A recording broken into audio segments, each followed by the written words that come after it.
a la bodega UIO, un espacio netamente diseñado para dialogar sobre lo que nos apasiona, la música y su mejor exponente, el rock, y todos sus tentáculos. Como saben, hablamos sobre bandas y sobre sus iconic albums, siempre con invitados muy especiales. Para dar inicio a este cuarto podcast, tengo el gran agrado de contar con Enrique López, músico, productor musical, fundador de la banda de culto Obscura y de la banda Consecuencias. Y ahora, pues, amigo de la bodega UIO. Enrique, mi pana del alma, ¿cómo estás? Te doy la bienvenida a este espacio. ¿Qué tal, Franco?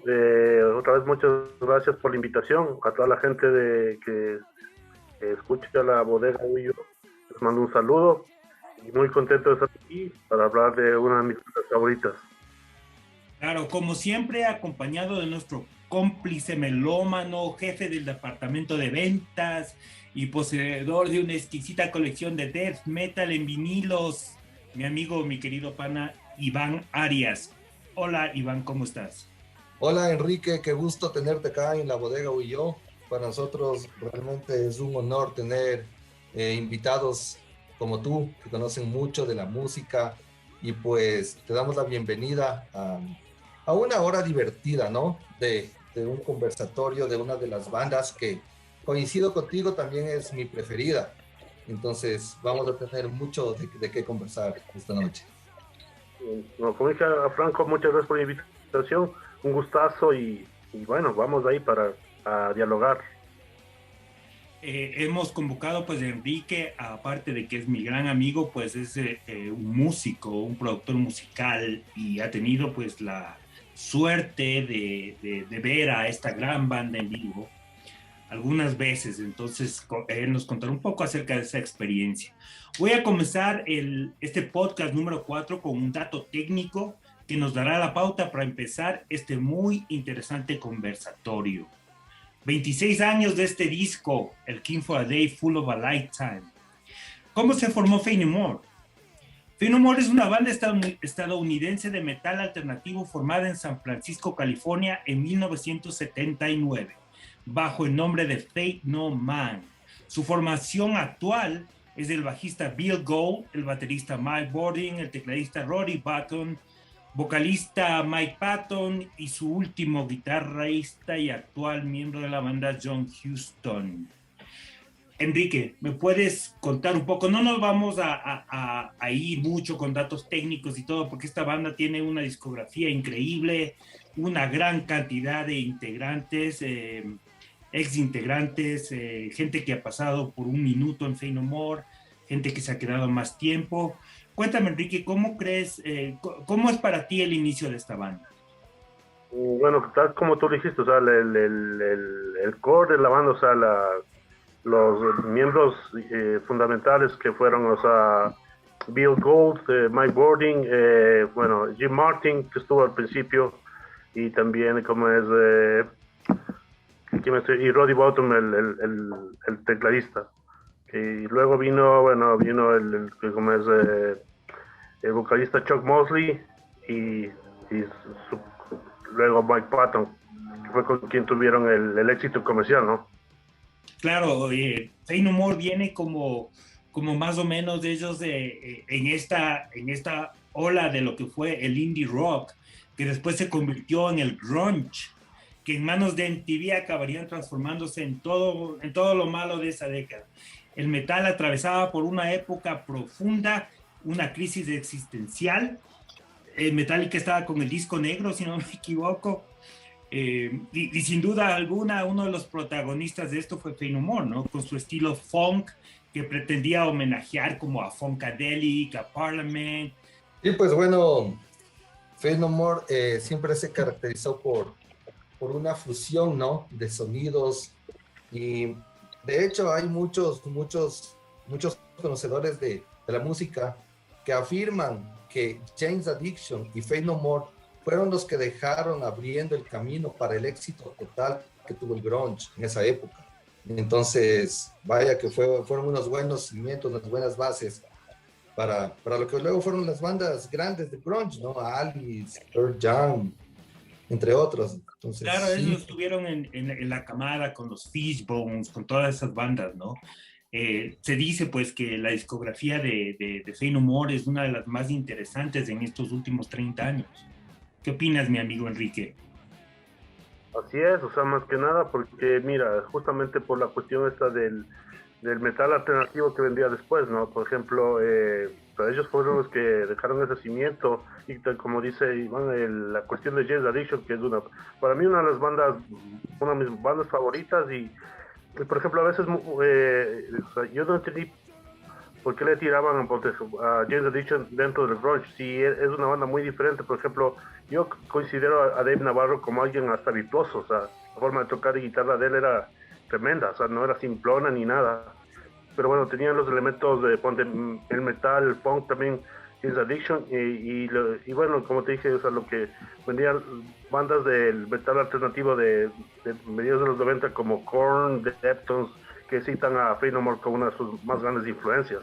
Entonces fue o sea, algo que realmente marcó lo que se vendría después, o sea, lo que ellos hicieron para lo que vendría después.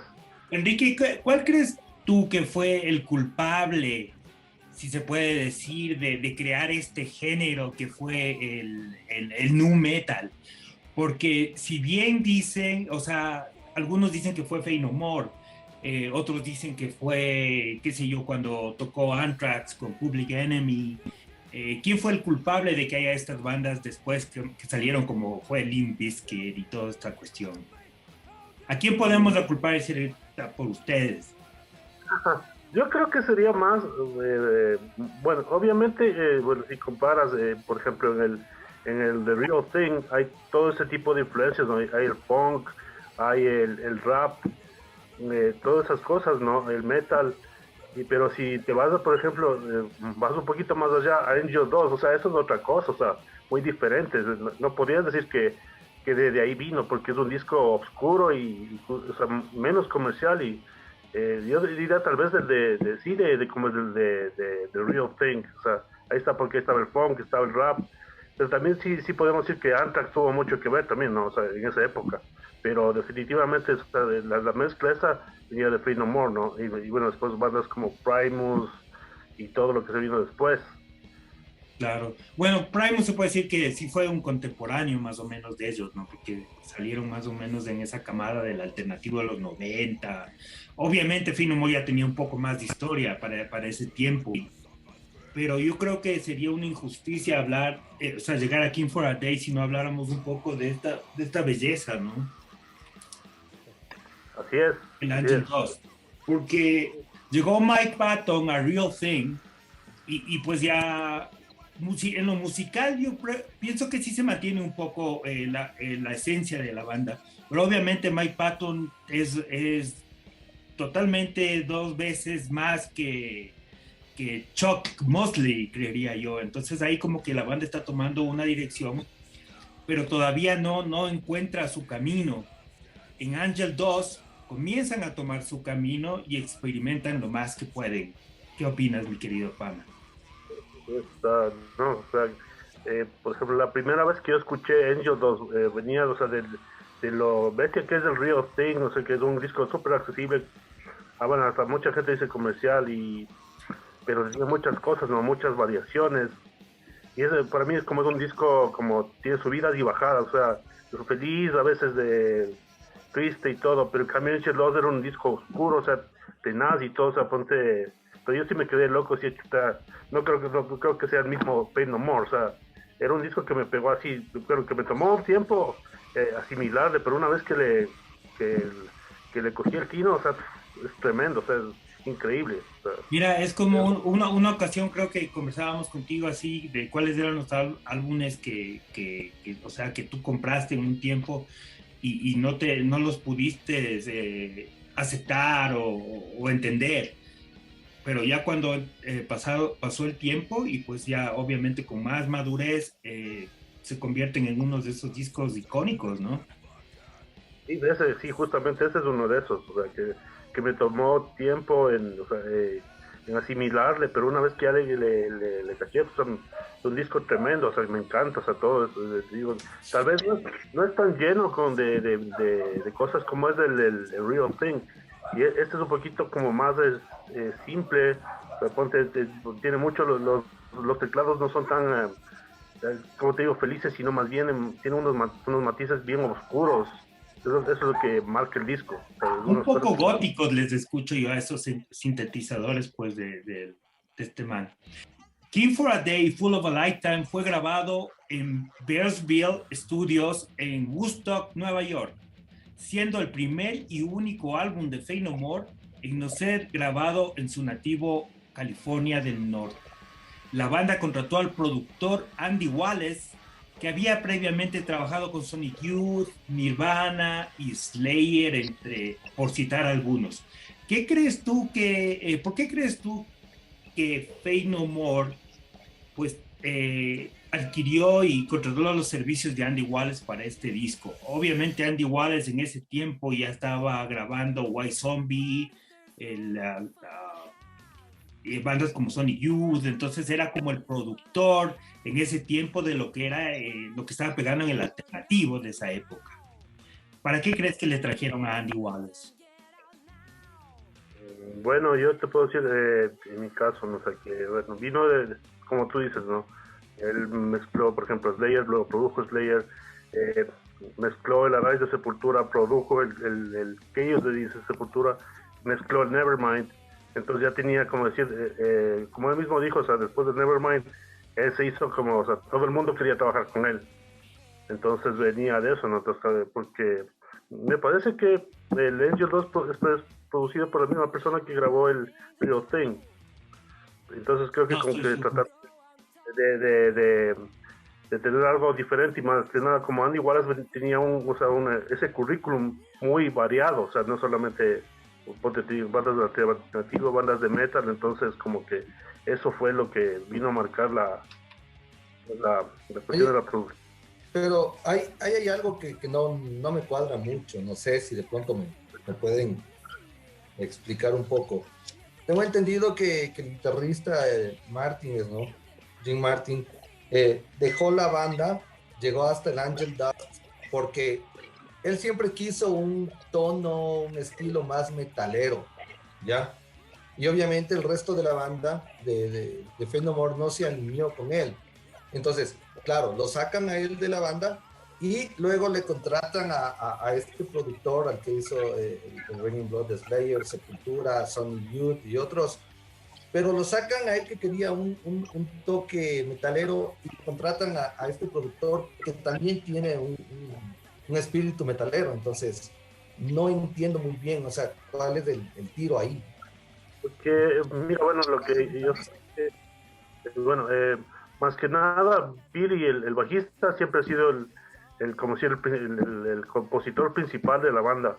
Entonces, cuando estaban componiendo Angel 2, dicen, como tú dices, ¿no? O sea, Jim Martin quería jalar para otro lado y no le gustó para nada el estilo que estaban cogiendo en Angel 2 y él simplemente, como decir, le valió mierda y, por ejemplo, él grababa solo y después de estos manes, o sea, fue muy duro grabar Angel 2 con él y una vez que ya empezaron a las sesiones para el King for a Day, no iba a los ensayos ni nada, entonces fue que se hicieron y lo votaron. Entonces, pero el principal compositor de ese disco fue como es el bajista, Bill Gould. O sea, al guitarrista lo trajeron después, a Ray, pero el compositor principal fue Bill Gould. O sea, que él es Y el mentalizador, se puede decir. exactamente, sí, o sea, el que compuso prácticamente el disco, o sea, sí, porque ya Ah, ok. Es afuera que Martin y se hizo a cargo Andy, de perdón, a Andy Wallace, o sea, lo traen es porque el man era creador de éxitos, literalmente. Creo que lo traen para poder tratar de llevar a Faith No More a otro lugar, una cosa ya más de la época en la que sale King for a Day, un poco más, su sonido un poco más comercialón, diría yo. Sí, yo también sí creo eso era justamente por eso, ¿no? O sea, que, y más que nada, ten en cuenta que, bueno, decían, o sea, que mucha gente el Angelus les cogió por sorpresa, o sea, esperaban algo como el Real Thing 2, pero no fue así, fueron entonces como que como todavía tenían el backing de la disquera, los consiguiese más que nada Andy Wallace, que era el productor de ese tiempo, o sea, el duro, entonces dijeron, por acá nos vamos, ¿no? Entonces para ver, como para sacar algo un poquito más, más comercial. Andy Wallace es increíble él también, ¿no? Rory Button, el tecladista, pues no tuvo mucho que ver en King for a Day Full of a Lifetime, puesto que él estaba atravesando la muerte de su padre. Justo en ese tiempo murió Kurt Cobain, que también fue gran amigo del tecladista y pues por esas cosas de la vida, pues Courtney Love también estuvo un tiempo en Faith No More al comienzo. Rory Button también estaba pasando por una adicción a la heroína que lo dejaba poco útil para estas grabaciones. Tiene su aporte, pero es muy mínimo, ¿no? Inclusive dijeron que Rory Button no entendía cómo iba a salir el disco, ¿no? Porque estaban con un nuevo productor que era el Wallace y un nuevo guitarrista, Spronzy. Entonces a eso es lo que vamos a entrar en este momento. Ya estamos hablando ya de lo que es la composición del álbum, la dirección musical. ¿Qué opinas tú en ese tiempo, este nuevo aporte que Trey Spronzy daba a la banda? O dio a la banda para su disco. Bueno, más que nada, lo que tú dices, o sea, se notó obviamente la falta de los teclados, no era tan prominente como los discos anteriores y se notaba, o sea,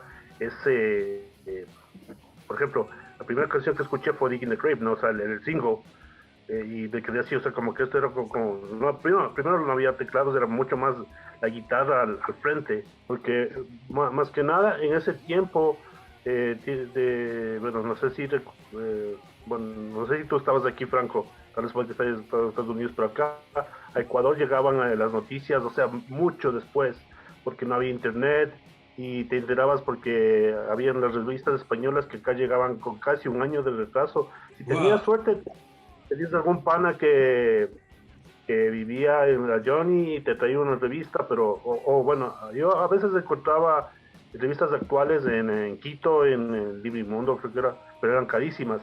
Entonces, pero igual, o sea, casi siempre te llegaba la información con mucho retraso. Entonces fue la primera vez, fue como decir, ¿y a dónde se sube Martin y todo esto? Pero, y más que nada ver a Bill Gold tocando la guitarra. Entonces, mucho después o sea, me enteré de que el Bill Gold de hecho era uno de los principales compositores de la banda desde el principio. O sea, por ejemplo, él compuso casi la mayoría de discos del último, perdón, el último temas del último disco también. Entonces fue algo que cuando yo era chamo decía, wow, o sea, qué loco el bajista está componiendo todo, porque yo como guitarrista decía, no, o sea, casi siempre el guitarrista compone casi todo, ¿no? Pero en este caso era muy diferente. Entonces, pero igual. Mira o sea, también otro de los problemas de trabajar con Jim Martin es que todos le odiaban. O sea, Mike Patton no se podía ver con el man, le hacía la vida imposible y entonces creo que fue de esta manera en la que Trey llegó a este disco, ¿no? Pero tengo entendido que creo que lo propuso Bill Gold o Roddy Button, pero no fue Mike Patton. Oye, Franco, y esto que topas ahorita, esta diferencia que tenía Patton con Martin, ¿algún tema puntual o simplemente era diferencias en la manera de pensar, objetivos musicales? Yo no sé, o sea, ¿qué pasó? ¿Por qué tanto el resentimiento entre ellos dos? Es que mira, yo creo que, por ejemplo, Jim Martin, él venía, el man era pana del bajista original de Metallica, de Cliff Burton. El man le encantaba el metal, el man le gustaba Deep Purple y todas esas cuestiones, ¿no? Y Mike Patton, bueno, él viene de una escena súper indie alternativa, pero el indie que era en ese tiempo no es el que es ahora, ¿no? Entonces ellos siempre eran en contra del mainstream. Pues este man era a favor del mainstream, pero el man quería ser el guitarrista de Dio, y eso, ¿no? Eso es lo que yo asumo. ¿Qué opinas, Enrique? No, No, yo también creo lo mismo. O sea, pues yo creo que, por ejemplo, Mike Patton, bueno, como se sabe, él solo vino a cantar como es en The Real Thing. O sea, todo ya estaba compuesto. Él solo vino a cantar. Pero entonces como que él pone su marca en The Angel 2 y como que ahí empieza sale esto de la discrepancia con Jim Martin. O sea, de que Mike Patton quería llevar a la banda para otro lado y Jim Martin quería, o sea, mantenerse como en lo que estaba hacían anteriormente. El Él Guitar fue Hero quería ser. ah, exactamente, entonces como bueno, más que nada, por ejemplo, yo, no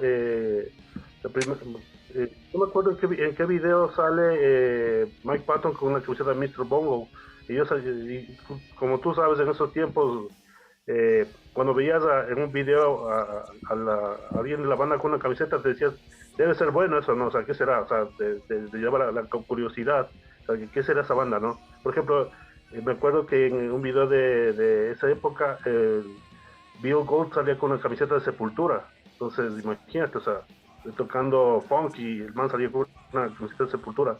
Claro que yo había escuchado Sepultura, pero era chévere no saber eso. Entonces, después Claro. cuando escuché Mr. Bongo, decía, no, esta cosa está, o sea, rarísima, ¿no? O sea, Ese locazo. como que no tiene parece. nada que ver con Pain No More, pero yo creo que entonces que más bien este disco tuvo algo como eso, ¿no? O sea, como que tratar de poner ese tipo de sabor de las influencias que usaban en Mr. Bungle en como es en Pain No More. Pero totalmente de una manera comercial, diría yo. Claro, exactamente, sí. O sea, no así, o sea, eclético ni raro ni nada, sino más bien un poquito por otro lado, porque, por ejemplo, tienes esas, por ejemplo, en Evidence o a otras canciones que meten un poquito de jazz y soul y todas esas notas. Entonces, ahí se nota, o sea, todos esos cambios. Y después van con Cuco for Caca.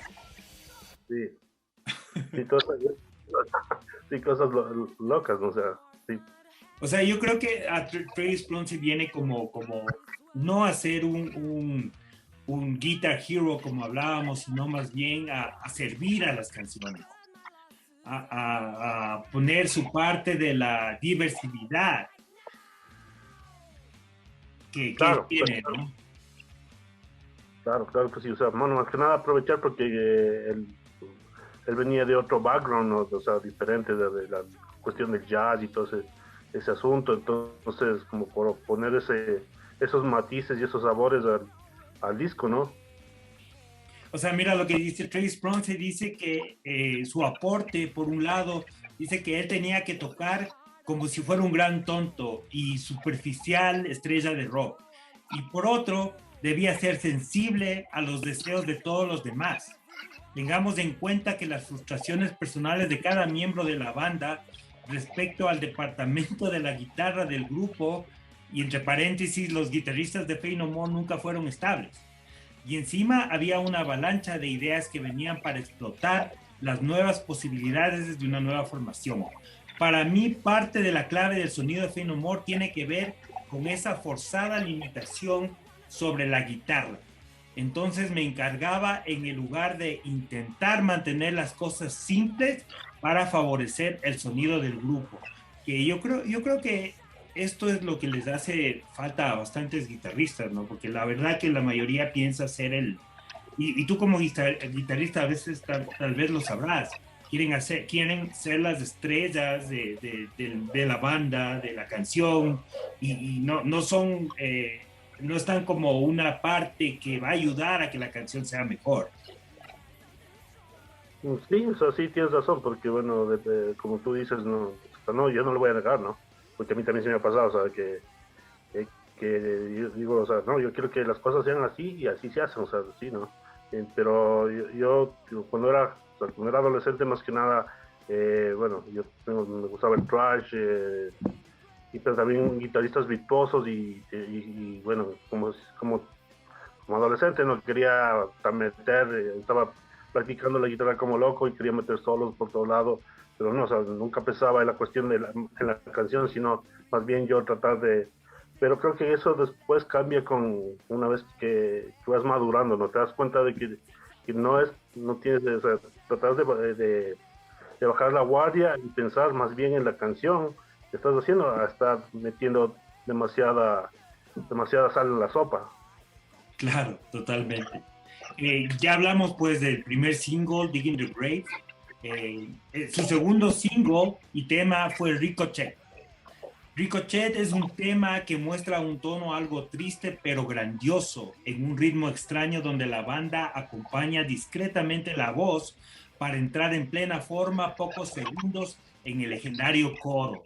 It's always funny until someone gets hurt and then it's just hilarious. Es una frase típica de Estados Unidos.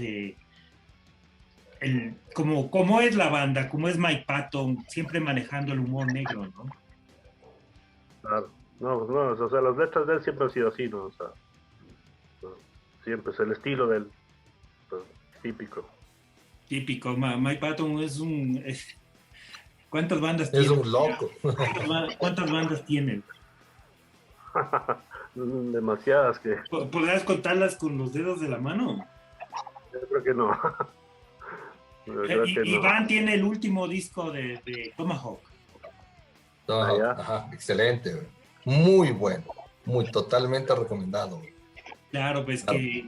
Lo que pasa es que, aparte de bandas paralelas que tiene Patton, tiene muchas colaboraciones. ¿Cómo se llama, Franco, el disco, ese trip hop que a mí me encanta? Ese es el Peeping Tom. No, no, es... No, es el... Lovage. Es el Peeping Tom. No, ese... El Peeping Tom es el trip hop, ¿verdad? Exacto, sí, perdón, yo estaba confundido. Es tremendo ese disco.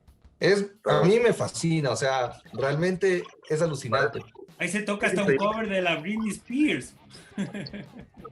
¿Cachas la versatilidad que tiene Mike Patton para hacer lo que se le viene a la cabeza?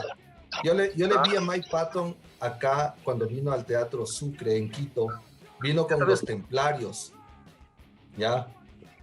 Espectacular, o sea, una locura, una demencia brutal, pero a lo bien, o sea, y todo el mundo me acuerdo que coreaba que toque Evidence, y el man no quiso, se mantuvo en su línea y solo se puso cantó unas canciones medias hardcore, greencore, o sea, tipo Cuco Forcaca, así fue todo el concierto, güey. Pero brutal, espectacular, güey. Es que, man, sí, no. O sea, con la banda que vino, ¿tú fuiste a ese, Enrique? Sí, otra vez estuve ahí, fue increíble, ¿sabes? Eso ya era más improvisación con este man del John Zorn. Claro, sí, pues, es que vinieron con unos musicazos, o sea, y fue una nota increíble, o sea, por ejemplo, a mí fue tan bacano estar ahí porque tú sabes la solemnidad del teatro y toda la cosa, y como dice Iván, o sea, había gente que realmente pensaba que se iba a pegar temas de Faith No More, y como es Mike, le importó un culo, dijo, no, o sea, aquí nada. Exacto, no hizo caso, weón, nada, ni porque le coreaban, nada. ¿Qué va a tocar Faith No More si viene con un trío de monstruos a hacer lo que les da la gana, pues, loco? Tal cual, Franco, tal cual, hacer lo que les da la gana, pero bien, o sea, fue increíble, un show increíble, sí, tremendo, o sea, yo me quedé tremendo, brother, o sea, sí fue tenaz verle así, o sea, más que nada en el teatro y, o sea, en ese plan del man, o sea, bueno, músicos increíbles y toda esa improvisación loquísima, ¿no? Con John Zorn yo sí me salí con la cabeza volada, brother. Yo no entiendo cómo el Mike es tan preparado en la parte de la voz para jalarse. Creo que fueron como 2 horas de chuta, unos tonos brutales, unas vocalizaciones brutales, todo el tiempo, desde que empezó hasta que terminó. Y los músicos también, unas bestias, todos. Qué bestia, qué conciertazo, realmente. Muy bien. Tremendo, increíble, sí. Justo yo estaba escuchando ahora que hablas un poco de John Zorn, el disco que tú me recomendaste, ¿cómo se llamaba? Que es de John Zorn, Naked City. ¿Perdón? Naked City.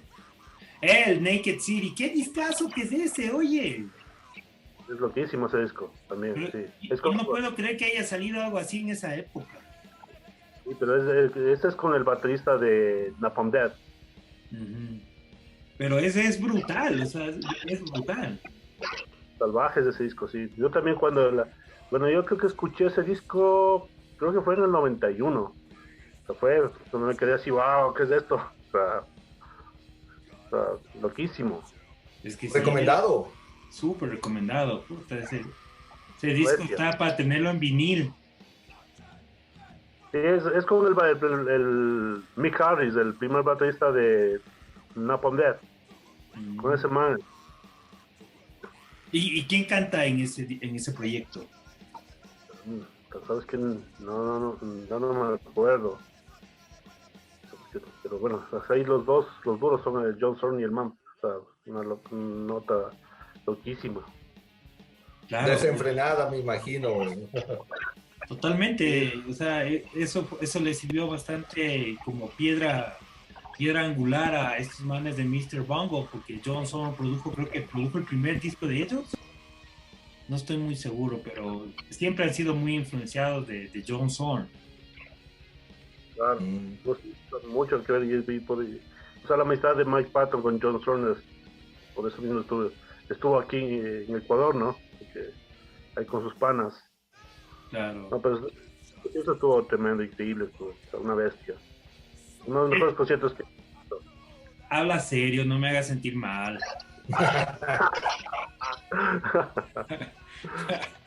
Bueno, el tercer y último sencillo fue Evidence, el ejemplo perfecto de la elegancia y el virtuosismo, con su sofisticado jazz funk y una melodía inmortal. Se trata de una canción universal. Nunca faltaría este tema en un grande éxito de la banda. Esta canción es un poco particular, puesto que la grabaron en algunos idiomas, ¿verdad? Así es, como te comentaba, bueno, es la primera vez bueno, yo lo escuché en inglés, pero después, mucho después escuché la versión en español y veía los videos, mucho después decía, pero como te digo, o sea, como latinos que somos, ¿no? Y decía, pero lo que este man dice, que la letra en español no tiene sentido para nada. Entonces, después me di cuenta de que habían traducido literalmente lo que dice en inglés, o sea, entonces era eso, o sea, no tiene sentido la canción, pero bueno, en inglés sí, pero en español, o sea, no. Como Como te que no. decía, es como cuando traduces en el Google. Exactamente, sí, así, tal cual, no tiene sentido lo que dice. Claro, yo sí he escuchado la versión, tiene una versión Italiano. en portugués, italiano. Siempre Mike Patton tiene esta habilidad hasta habla en español, en portugués. Claro, Políglota. claro, sí, cuando hay un video cuando tocan Evidence creo que es en Alemania, en Rock and Ring, cuando se reunieron en el 2010, y el man les habla en español, empieza a hacer sus jodidas en español en esa canción. Dice, ay papi, y cosas así. Y se empieza a joder a la gente, a los europeos. Y justo y cantan, y creo que cantan esa versión, creo que cantan en español, ahí en Alemania. En Alemania todavía. Oye, esta parte como un bonus de nuestro podcast. Enrique, ¿tú tuviste alguna oportunidad de ver a Faith No More en vivo? Yo vi ¿Cuántas en la veces? reunión y les vi en el 2010 en el Hollywood Forum. Bueno, eso es definitivamente uno de los mejores conciertos de mi vida. Fue increíble y más que nada el sonido fue nítido, o sea, tremendo. O sea, no le vi un solo pero, estuvo increíble. O sea, yo me se veía así tan... Oye, ¿y esto fue con qué disco estaban o era la reunión? Fue la reunión en 2010. Entonces, nos fuimos con mi hermano, de loco, estuvo, o sea, tremendo. no me acuerdo qué banda abrió, pero era una banda así medio tipo igual, como folk metal y una nota tipo System of a Down, no me acuerdo qué banda era, pero loco, estuvo un show increíble, o sea, definitivamente uno de los mejores shows de mi vida, en todos sentidos, o sea, ponte la banda, el sonido, tremendo, o sea, increíble, sí, loco, o sea, yo ¿Y creo que estuviste cerca del escenario o estuviste muy atrás? no, sí estuve muy cerca del escenario, loco, para que también, porque estuvo muy bien, loco. Incluso había en ese teatro, eh, había una parte que como que te movías y escuchabas mejor, o sea, más nítido. Entonces nos íbamos con mi hermano, nos íbamos a esa parte del teatro para escuchar así, o sea, súper bien, loco. Porque ponte te ibas para el lado derecho y ya no se escuchaba tan bien, pero si te ibas a este lado que te digo, era nítido, o sea, excelente, o sea, se pegaba así brutal el sound system y bueno, la banda y que estuvo increíble, increíble. Y qué tal Y Mike tocaron, Patton en vivo? No, tremendo, brother, o sea, tremendo el show del man, con el trajecito rojo y todo el asunto, y tenaz, loco, o sea, tocaron de eh, todos los discos también ahí. sí, o sea, bueno, tocaron, era la reunión, ¿no? Creo que fue como 2 horas y algo que tocaron, fue tenaz, o sea, tremendo. Brutal, qué bacán. Qué chévere experiencia, mi pana, qué bacán. Y tú tienes los discos también, tienes el disco del... Sabes que yo tenía en CDs, ya no los tengo, no te voy a negar que ya no, o sea, quisiera tenerlos como tú los tienes a todos en Este no vinilo. puede faltar en la colección. Esto, Wow, y Olvídate. ahí, juguete. En todos los formatos también. Es la trilogía, mira. wow, qué loco, qué Te chévere, juro que brother. si hubiera también microondas de King for a Day, también tuviera microondas. Hasta el boxer me comprara, weón. Con eso te digo todo. Yo lo tenía en CD, brother, pero lo que pasa es que como me fui a vivir la última vez, en 2004, y ya no sé dónde están mis CDs que dejé aquí. Entonces, ahí se perdieron muchas cosas, bro. Pero bueno, Yo sí tengo el CD, este me lo compré cuando salió allá en la Johnny. pues, La banda utilizó el arte de la novela gráfica Flood de Eric Drucker para el arte de la portada de sus discos y sus sencillos. Eh, esta también es una de las portadas más icónicas, más impactantes que yo he visto en toda mi vida de coleccionista también, si se puede decir. El arte, la gráfica, yo como diseñador gráfico me encanta, es un arte súper sencillo, pero muy impactante. ¿Qué dicen ustedes? ¿Qué opinan de esta gran portada? sí, pero tal como te dices, ¿no? O sea, los gráficos.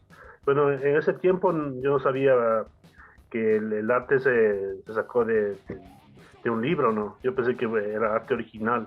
O sea, yo me enteré después, o sea, pero igual era impactante, o sea, los colores, eso, o Creo sea, que como todos, ¿no? Todos dijimos, wow, qué cosa esa, pero después ya cuando nos pusimos bien nerds a estar leyendo, a estar buscando, pues ahí ya nos enteramos de todas de estas hecho, cuestiones. fíjate, yo me acuerdo que me puse a buscar el libro. Creo que lo encontré ahí en el Barnes Noble alguna vez. Entonces me puse a buscar libros porque leí que la portada no era original, o sea, no era un diseño original, sino era sacado de un libro. Entonces, la tenaz, digo, pero igual es impactante los colores, así, o sea, el perro y todo ese asunto. Es muy chévere. Entonces, Me comentaste que tal vez era en el Barnes Nobles. y Barnes Noble. Entonces, pues, sí, Esa exactamente. librería es brutal, ¿no? Yo Sí, esta tremendo. última vez que me fui, pues ahí me compré algunos acetatos y es increíble que hayan todavía estos lugares que por todo esto de la tecnología y la piratería, pues hasta los libros son digitales ahora. Sí, exactamente. No, mira, yo hablando de eso, había la competencia de Barnes Noble en Los Ángeles una vez, y bueno, ya empezó esto de los libros digitales y todo, y, y cerraron y pusieron los libros, loco, hasta en liquidación, y Wow. de algunas cosas, pero así, loco, a precio de huevo. O sea, ¿compraste tú algunas cosas?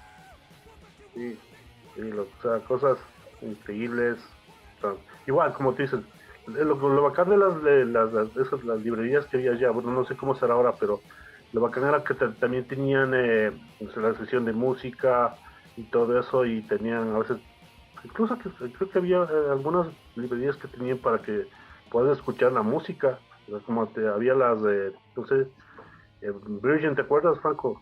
Claro, Virgin, pero, o sea, Virgin también cerró. Era en la 42.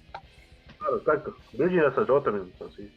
Sí. Porque yo hace 3 años me fui al Barnes Nobles y ahí tenían su sección de los vinilos y igual los increíbles libros y todo esto, ¿no? Claro. Pero era algo así, entonces yo por ejemplo sobre todo cuando vivía en Los Ángeles, había unas librerías al lado de mi trabajo y después de mi break lo bueno es que me dejaban leer los libros, ¿no? A veces me pasaba leyendo libros de ahí, o sea, todo el tiempo, o sea, Claro, libros de música. Entonces totalmente. Les quería comentar una cosa, en este disco, el Introduce Yourself, ya, ¿crees que Metallica le copió la idea? la Metallica ¿En en cuál disco, qué. Frank? En el Oye Reload. Ah, mm, no sé, no creo. Da para pensar un poco, ¿ah? Da para pensar, ¿no? Si te dieran a escoger un disco de Faith No More, desde que estaba con el vocalista anterior hasta el último, ¿con cuál te quedarías? Bueno, yo me quedaría con Angel 2. Definitivo. Sí, quedo con eso, sí, definitivo. O sea, como te dije, para mí cuando bueno, venía a escuchar el Real Thing, que es un discote, ¿no? O sea, un discazo. Y es mucho más accesible, ¿no? Pero igual, o sea, pero cuando escuché el Angel 2 y como te decía, me tomó tiempo en asimilarle. Una vez que o sea, ya le agarré inclusive el tino, o sea, me ¿En, gustaba tanto y o sea, qué en qué, loco, o sea, que en qué te tomó tiempo asimilarle? ¿Musicalmente o en sus letras? en todo, o sea, porque como es un disco mucho más oscuro, ¿no? En todo sentido, o sea, la música, ponte, no tiene, ya no tenía esos arreglos funky, alegres que tenía en el Real Thing. Pero una nota muy, muy oscura, como decíamos con Franco, los teclados que eran más oscuros, hasta medios góticos, y las letras también, o sea, eh, Yo creo que es uno de los las notas, primeros discos de rock metal que tenían samplers, es más. Porque si claro, tú te pones a ver, tiene los samples de discos como los Beastie Boys y todos están sampleados en Angel Dust. claro, Bueno, sí, eso sí, será un tema para conversar cuando nos toque llegar a esa obra maestra. Increíble, amigos. Bueno, hemos llegado al final del podcast. En fin, uno de los álbumes definitivos del metal alternativo noventero y gran precursor pues, de este género. Uno de los más perfectos y atrevidos de nuestro tiempo. Pain No More es una bandota y King for a Day es sin duda un iconic álbum. Mis queridos amigos, pues les agradezco muchísimo, Enrique, muchas gracias, siempre bienvenido, ¿no? muchas gracias, Franco. Eh, Muchas gracias, Iván. Un gusto conocerte y, y otra vez a la gente que mira este podcast. Les mando un abrazo grande y sigan apoyando a este tipo de espacios. Un abrazo. Muy pronto la música de consecuencias, ¿verdad? Sí, se viene el primer single de nuestro nuevo trabajo, que ya está casi listo. Entonces, sí, estaremos dando la exclusiva a la bodega Huyo. Muchas gracias. Gracias. Lo pasaremos en todas nuestras plataformas digitales, mi amigo. Muchas gracias, brother. Entonces les agradezco mucho y pues chao, chao, hasta la próxima. Gracias, Enrique. Gracias, Franco. Buena vibra.